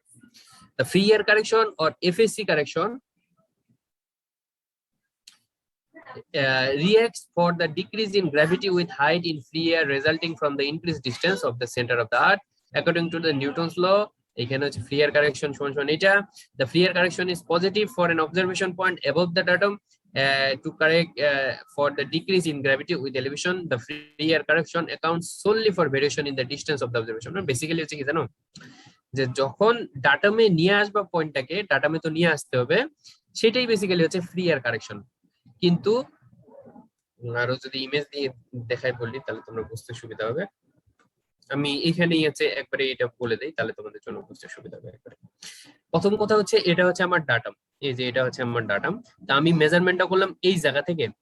এই জায়গা থেকে যদি আমি মেজারমেন্ট করি, তো এই পয়েন্টটাকে আমি ডাটামে শিফট করলাম, সেটাই বেসিক্যালি হচ্ছে ফ্রি এয়ার কারেকশন। এই যে মাঝখানে যা দেখতেছি সেটাকে আমি ফ্রি এয়ার হিসেবে চিন্তা করতেছি, মানে মাঝখানে কিছুই নাই, চিন্তা করতেছি যে মাঝখানে কিছুই নাই, সেটাকে আমরা বলতেছি যে ফ্রি এয়ার কারেকশন। প্রথমত আমরা এটা করব। এরপরে কিন্তু আসলে কি তাই? আসলে কিন্তু তাই না। তাই না কেন? কারণ হচ্ছে যে এই জায়গার মধ্যে অনেকগুলো রক থাকে, অনেক রক থাকে, এই রক গুলাকে যখন কনসিডারেশনে নিয়ে আসা হবে, সেইটাকে বলতেছি আমরা বোগার কারেকশন। বোগার কারেকশন কি, যে এই যে রক গুলা আছে, এই রক গুলাকে ধরে নেওয়া হবে যে ইনফিনিট স্মল স্ল্যাব, মানে রকের স্ল্যাব মানে ছোট টুকরা খন্ড। হ্যাঁ, ইনফিনিট যে রকের স্ল্যাব যদি এখানে আমি যদি ধরে নিতে পারি, তাহলে এই জায়গা থেকে এই জায়গার মধ্যে যখন আমি মেজারমেন্টটা করব, তো সেটাই হচ্ছে বেসিক্যালি আমার বোগার কারেকশন। যে এইখানে এইটাকে আমি রক ধরে নিয়ে যে কারেকশনটা করবো, সেটাকে আমার হচ্ছে বোগার কারেকশন। 2 গেল। 3 হচ্ছে যে এটা ধরো এরকম পাহাড়, কিন্তু এই সাইডে যে রক, এই যে বোগার কারেকশনের ক্ষেত্রে দেখো যে এই যে রকের কোনো ভেরিয়েশন এখানে ধরা হয় না। এখানে ধরা হয় যে সবগুলাই ধরো যে একই রক। একটা সার্টেন জায়গার মধ্যে গেলাম, ওই জায়গার মধ্যে দেখলাম ধরো যে গ্রানাইট আছে, আর একটা জায়গার মধ্যে দেখলাম যে গ্রানাইট আছে, তাহলে আমরা ধরে নিলাম যে পুরো জায়গাটাই হচ্ছে গ্রানাইট আছে। কিন্তু বাস্তবে তো তাও নাও হইতে পারে। বাস্তবে হইতে পারে যে এই সাইডের মধ্যে এয়ার আছে, এই সাইডের মধ্যে এয়ার আছে। যেমন ধরো এটা, এই সাইডের মধ্যে এয়ার আছে, এই সাইডের মধ্যে এয়ার আছে। এইখানে হচ্ছে এক ধরনের রক আছে, মাথায় আরেক ধরনের রক আছে, ঠিক আছে, আবার নিচে আরেক ধরনের রক আছে, এই সাইডে আরেক ধরনের রক আছে। এই সবগুলো বিষয় যখন কনসিডার করা হবে, তখন সেটাকে বলা হয় টেরেইন কারেকশন। বুঝা গেছে? টেরেইন কারেকশন কিভাবে করা হয়? যখন যদি ধরো আমি মেজারমেন্ট আমি করতেছি, আমি এই জায়গার মধ্যে মেজারমেন্ট করতেছি, এই যে দেখো এইখানে বোগার কারেকশনের ক্ষেত্রে আমি করলাম কি, প্রথমে হচ্ছে আমি ধরো মেজারমেন্টটা নিয়েছি এই পয়েন্টে মেজারমেন্ট নেওয়ার পরে এই পয়েন্টটাকে আমি ট্রান্সফার করে এই পয়েন্টে আমি নিয়ে আসলাম। এরপরে এটাকে আমরা বলতেছি ফ্রি এয়ার কারেকশন। এরপরে আমরা বলতেছি বোগার কারেকশন। কি বলতেছি? যে আমরা ফ্রি এয়ার কারেকশনে এই জায়গাটাকে শুধু এয়ার হিসেবে ধরছি, বা এই জায়গাটার ইম্প্যাক্ট গ্র্যাভিটিতে আমরা ক্যালকুলেট করি নাই। তো এইখানে এসে আমরা করলাম কি, এই জায়গাটার ইম্প্যাক্ট আমরা ক্যালকুলেট করলাম, বা এই যে এখানে আছে যা, সেটা আমরা ক্যালকুলেট করলাম। কিভাবে আমরা ক্যালকুলেট করলাম? যে এখানে এইচ আছে, এই এইচ এর ভ্যালুটা আমরা একটা সার্টেন রক হিসেবে, একটা রকের ইনফিনিট স্ল্যাব হিসেবে ক্যালকুলেট করে এই জায়গাটা আমরা হিসাব করলাম। বুঝা গেছে? কিন্তু এই ক্ষেত্রে একটা পার্থক্য হচ্ছে যে আমরা এই যে উপরের যে পোর্শনটা, এই উপরের পোর্শনে যে রক আছে, সেটা আমরা হিসাব করলাম না। বোগার কারেকশনের ক্ষেত্রে যেই জায়গাতে মেজার করা হবে, সেই জায়গা থেকে নিচে একটা রক বা একই ধরনের রক হিসাব করে এই কারেকশনটা করা হয়, সেই জন্য এটাকে বলতেছি বোগর কারেকশন। আর টেরেইন কারেকশন কি, যে এই জায়গা থেকে আমি মেজার করলাম, ঠিক আছে, তো এই জায়গায় তো মাটি আছে, এই জায়গায় তো রক আছে, তো এই রকেরও তো একটা ইনফ্লুয়েন্স থাকবে এই গ্র্যাভিটির ক্ষেত্রে, গ্র্যাভিটির উপরে। টেরেইন কারেকশনে সেটাকেও ইনফ্লুয়েন্স, সেটাকেও হচ্ছে কনসিডারেশনে নেওয়া হয়, এটাকেও কনসিডারেশনে নেওয়া হয়, এটাকেও কনসিডারেশনে নেওয়া হয়, আশেপাশে যে এয়ার আছে সেটাকেও কনসিডারেশনে নেওয়া হয়। এই এই টেরেইন কারেকশনটাই বেসিক্যালি হচ্ছে সবচেয়ে কঠিন, টাইম কনজিউমিং। এই টেরেইন কারেকশনটা কিভাবে করা হয়, যে ধরো এই যে পয়েন্ট, এই যে সেন্টার, যে ক্রস পয়েন্টটা আছে, এরকম একটা চার্ট তৈরি করা হয়। হ্যাঁ, এই যে ক্রস পয়েন্টটা আছে, এই সেন্টার ক্রস পয়েন্টটা, এই ক্রস পয়েন্টটা যেখানে তোমার ইনস্ট্রুমেন্ট থাকে সেই ইনস্ট্রুমেন্টটা বসানো হয় এই ক্রস পয়েন্টটাতে। এরপরে এই যে ভাগগুলো আছে, এই ভাগের মধ্যে দেখা যায় যে তোমার ধরো যে এই এফ যে ভাগটা আছে, এই ভাগটার লিথোলজি কি। স্যার এখানে কি আপনি স্লাইড গুলা মুভ করার সময় আপনার হচ্ছে ভয়েসটা আগে আসে কিন্তু স্লাইডটা পরে আসে, তখন হচ্ছে আপনার বোঝা যায় না আসলে। ও আচ্ছা আচ্ছা আচ্ছা আচ্ছা, ঠিক আছে। তো এখন ওটা তো আমি কিভাবে সমাধান করবো, ওটা তো একটু সমাধান আমার হাতে নাই। একটু স্লোলি বললে স্যার বোঝা যেত আর কি। ওকে ওকে ওকে, ঠিক আছে। তো এইখানে দেখো, তো এইখানে হচ্ছে যে তোমার ধরো যে এটা হচ্ছে পয়েন্ট, এটা হচ্ছে সেন্টার পয়েন্ট, যে জায়গার মধ্যে তোমার ইনস্ট্রুমেন্টটা আছে। তো এই যে পোর্শনটা আছে, এই যে ভাগটা আছে, এই ভাগটার মধ্যে এখানে কি রক আছে, এখানে কি গ্রানাইট আছে, স্যান্ডস্টোন আছে, মার্বেল আছে, না কি আছে, তো সেই রকের গ্র্যাভিটিটা কনসিডারেশনে নেওয়া হয়। এইখানে যেটা আছে, ধরো যে এইখানে এই জায়গার মধ্যে কি আছে, এই জিনিসটা কনসিডারেশনে নেওয়া হয়। এই জায়গার মধ্যে কি আছে সেটা কনসিডারেশনে নেওয়া, এই জায়গার মধ্যে কি আছে সেটা কনসিডারেশনে নেওয়া। যখন সবগুলা বিষয় কনসিডারেশনে নিয়ে তুমি গ্র্যাভিটি অ্যানোমালিটা মেজার করবা, সেটাকে বলছি টেরেইন কারেকশন। তো এটাও হচ্ছে পার্ট অফ এলিভেশন কারেকশন। তাহলে এলিভেশন কারেকশন গেল হচ্ছে তিনটা, একটা হচ্ছে ফ্রি এয়ার কারেকশন, একটা বোগার কারেকশন এবং টেরেইন কারেকশন। বুঝে গেছে? আশা করি বুঝতে পারছো। তোমরা তারপরেও নিজেরা পড়ালেখা করো, যদি কোনো প্রশ্ন থাকে পরবর্তী ক্লাসে আমাকে প্রশ্ন করো। আর আজকে মনে এ পর্যন্ত। তো কারো যদি কোনো প্রশ্ন থাকে প্রশ্ন করতে পারো।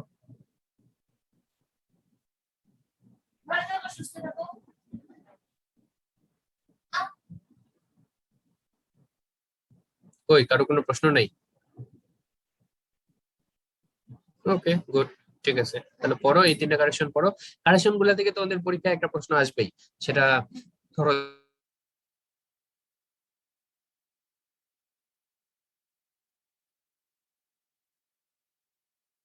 ভালোভাবে বুঝো আর নিজেরা নোট করে আমাকে দেখাও। স্যার আসসালামু আলাইকুম। ওয়ালাইকুম আসসালাম। স্যার ওই লাস্টে যে তিনটা কারেকশন, ওই তিনটা কারেকশন একবার শর্টে বললে ভালো হতো। আমার নেট সমস্যা হয়েছিল তো বের করে দিছিল আমাকে। ওকে, গুড।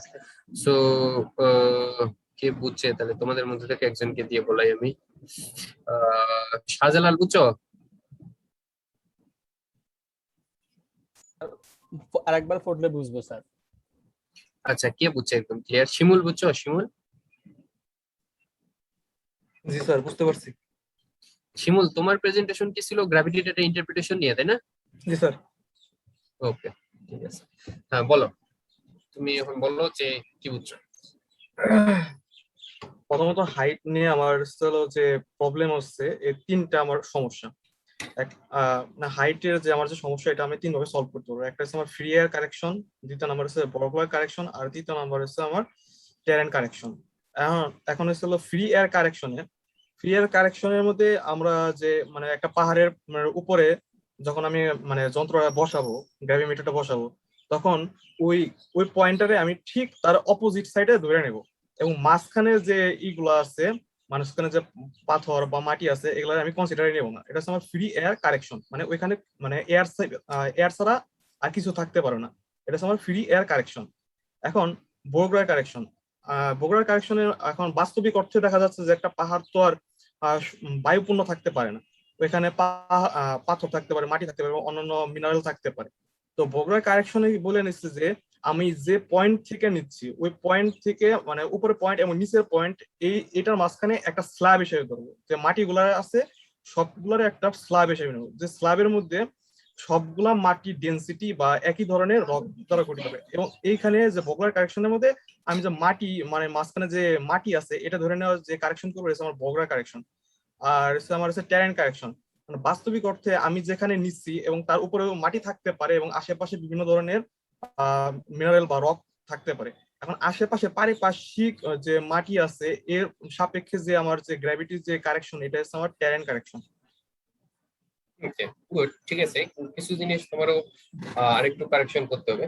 প্রথম কথা হচ্ছে ফ্রি এয়ার কারেকশনটা মানে কি জানো, এই পয়েন্টটাকে, এই যে এইখানে আমি মেজারমেন্টটা করলাম, এইটাকে আমি ডাটামে নিয়ে আসতেছি, মানে হচ্ছে জাস্ট এই এই পয়েন্টটাকে আমি এই জায়গা থেকে এই জায়গায় নিয়ে আসতেছি, ধরে নিচ্ছি যে এই জায়গায় যা রক টক আছে সেই রকের আন্ডারলাইং গ্র্যাভিটির ভেরিয়েশনের উপর কোনো ইনফ্লুয়েন্স নাই। তো এইখানে সেজন্য এটাকে আমরা বলতেছি ফ্রি এয়ার কারেকশন, মানে এই যে পাহাড়টা আছে পাহাড়টাকে এয়ার হিসেবে ধরে নিচ্ছি। আর বোগার কারেকশনের ক্ষেত্রে আমরা বলছি যে একটা স্ল্যাব না, বোগার কারেকশনের ক্ষেত্রে আমরা বলতেছি ইনফিনিট স্ল্যাব। মানে ধরো এরকম এটা হচ্ছে একটা পাহাড়, এই পাহাড়ের এই জায়গার মধ্যে আমি দেখলাম যে এখানে ধরো গ্রানাইট নামক একটা রক আছে, বা হচ্ছে অন্য একটা রক আছে, তাহলে আমরা, এবং এই জায়গায় এসে দেখলাম যে গ্রানাইট নামক একটা রক আছে, তখন আমরা করি কি যে আমরা হচ্ছে ধরে নিই যে গ্রানাইটের ইনফিনিট স্ল্যাব এখানে বিদ্যমান আছে। ইনফিনিট স্ল্যাব কেন আমরা ধরি, তাহলে ক্যালকুলেশন করতে সুবিধা হয়, যে একটা স্ল্যাব যদি এত হয় তাহলে ইনফিনিট স্ল্যাবের জন্য কত হবে, ঠিক আছে। সেই জন্য আমরা এই ইনফিনিট স্ল্যাব ধরি, একটা স্ল্যাব না, ইনফিনিট স্ল্যাব আছে। এবং এই বোগার কারেকশনের ক্ষেত্রে যেই জায়গা থেকে মেজার করা হয় তার নিচে, ওই জায়গা থেকে তার নিচে যে রক গুলা থাকে তার ইনফ্লুয়েন্স ক্যালকুলেট করা হয়। কিন্তু এই যে এর উপরেও তো রক থাকতে পারে, এর উপরেও তো রক থাকতে পারে, সেটা এখানে কনসিডার করা হয় না। কিন্তু টেরেইন কারেকশনে করা হয় কি, টেরেইন কারেকশনে হচ্ছে শুধু বোগার কারেকশনই না, টেরেইন কারেকশনে উপরে আশেপাশে যা কিছু আছে সবকিছু এরকম একটা চার্ট তৈরি করে করা হয়, যে এটা একটা ডিসটেন্স আছে, এখানে ডিসটেন্সটা এক্স্যাক্টলি কত কিলোমিটার সেখানে দেয়া আছে। এই যে দেখো, যে the outermost zone extends to almost 22 kilometre, একটা সার্টেন পয়েন্টের জন্য 22 কিলোমিটারের যে ডিসটেন্স আছে, এটা হচ্ছে 22 কিলোমিটার রেডিয়াস, এটা 22 কিলোমিটার পর্যন্ত এইভাবে করা হয়। গ্র্যাভিটি মানে doing gravity is very very time consuming, বুঝতে পারছো? টেরেইন কারেকশনে এত 22 কিলোমিটার দূরে কি কি আছে সেগুলোরও ইনফ্লুয়েন্স হচ্ছে যে এখানে ক্যালকুলেট করা হয়। তো এই জায়গার মধ্যে রক আছে, কি রক আছে, এই জায়গার মধ্যে রক আছে, কি রক আছে, এই জায়গার মধ্যে রক আছে, কি রক আছে, সবগুলা ক্যালকুলেট করে তারপরে ওখানকার ভ্যালুটা তৈরি করা হয়। হ্যাঁ বলো স্যার। এখানে তো স্যার পলিমারের মতো ইটা হবে স্যার, যে পলিগোনাল সিস্টেমে স্যার কি ক্যালকুলেশন হবে? পলিগোনাল হ্যাঁ বলতে পারো, পলিগোনাল বলতে পারো। পলিগোনাল তো একটা আসলে জেনারেলাইজ টার্ম, মানে এইটা হচ্ছে এই যে ক্রস সেকশনটা এটা নিবে, যেখানে যেই জায়গার মধ্যে তুমি গ্রাভিমিটারটা বসিয়েছো, যে পয়েন্টটা সেই পয়েন্টটাতে থাকবে এই পয়েন্টটা, এবং এরপরে এরকম বিভিন্ন ভাগে ভাগ করা আছে, বিভিন্ন ভাগে ভাগ করা হবে, এগুলো হচ্ছে অটো ভাগ করা হবে। যদি এরিয়া বাড়ে যায় তাহলে এটা হচ্ছে জাস্ট স্ট্রেচ করে বড় করে দেওয়া হবে। এরপরে এই পার্টিকুলার জায়গাগুলোতে কোন জায়গার মধ্যে কি আছে, রক আছে, এবং সেই রকের ইনফ্লুয়েন্স কতটা সেটা নিয়ে টেরেইন কারেকশনটা করা হয়, অনেক টাইম কনজিউমিং। বুঝে গেছে? এখন বাকিটা নিজেরা পড়ো, এরপরে আগামী কালকে আমি নেক্সট ক্লাসে আর কি টাইডাল কারেকশন, তারপরে হচ্ছে যে Eötvös correction, free air and Bouguer anomalies, যে রক ডেনসিটিস, এগুলা সবগুলো শেষ করে দেবো। নেটওয়ার্কস মেথড, এটা একবারে ইন্টারপ্রিটেশনের আগ পর্যন্ত শেষ করে দেবো। এরপরে একটা লেকচার নেবো শুধু ইন্টারপ্রিটেশনের উপর। বুঝে গেছে? ক্লিয়ার? জি স্যার। ওকে, ঠিক আছে, তাহলে সবাই ভালো থাকো। আর নেক্সট উইকে ইনশাআল্লাহ তোমাদের একটা ক্লাস আমি নেব। নেক্সট উইকে হয়তো একাধিক ক্লাস নিতে পারি। আমার সাথে যোগাযোগ করবে, তোমাদের যে সিআর আছে কাউকে দেখতেছি না আমি, তো তুমি সিআরদের বলে দিও আমার সাথে যেন মঙ্গলবারের কি যোগাযোগ করে। হ্যাঁ, মঙ্গলবার বিকেলে আমার সাথে যোগাযোগ করে। ঠিক আছে, সবাই ভালো থাকো, সুস্থ থাকো, স্বাস্থ্যবিধি মেনে চলো। পরের ক্লাসে ইনশাআল্লাহ আবার দেখা হবে। আসসালামু আলাইকুম। আজকে ক্লাসে ওয়ালাইকুম আসসালাম।